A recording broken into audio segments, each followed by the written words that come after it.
بسم اللہ الرحمن الرحیم، ایاک نعبد و ایاک نستعین۔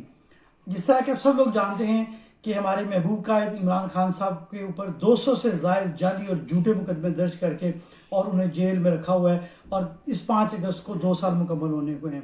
اس قوم نے ہمیشہ عمران خان کی آواز پہ لبیک کہا ہے۔ 8 فروری کو آپ لوگوں نے نشان چھینے جانے کے باوجود عمران خان کے امیدواروں کے نشان ڈھونڈ کر انہیں ووٹ دیا اور کامیاب کروایا، لیکن صاحبان اقتدار نے فارم 47 کے اوپر جعل سازی کے ذریعے دوسرے لوگوں کو حکومت دے دی۔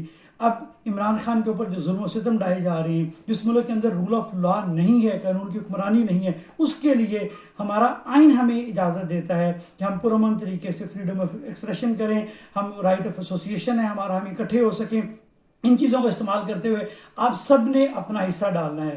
آپ سب عمران خان کی رہائی کے لیے آواز اٹھائیں۔ میں آپ سے گزارش کروں گا، آپ لوگ اپنے سوشل میڈیا پلیٹ فارمز کو یوز کریں، اپنے واٹس ایپ کے سٹیٹس کے اوپر لگائیں، اپنے فیس بک پہ لگائیں، انسٹا پہ لگائیں، ٹویٹر پہ لگائیں، اپنے تمام فورمز کے اوپر عمران خان کے اوپر ہونے والے ظلم و ستم کے اوپر آواز بلند کیجیے، عمران خان کی رہائی کی آواز اٹھائیے۔ پی ٹی آئی کے کارکنان سے اور عام عوام سے میں کہوں گا، آپ ایک دوسرے سے رابطہ کیجیے، اور 5 اگست کو بالخصوص یوم سیاہ کے طور پر مناتے ہوئے آپ سب نے نکلنا ہے۔ مقامی سطح پہ جو بھی آپ کا پلان بنے، آپ نے اپنے لیڈرشپ سے رابطے میں رہتے ہوئے بھرپور طریقے سے اس عزم کا اظہار کرنا ہے کہ یہ قوم عمران خان کی رہائی چاہتی ہے، اس ملک کے اندر قانون کی حکمرانی چاہتی ہے، اور صحیح معنوں میں جمہوریت چاہتی ہے۔ بہت شکریہ۔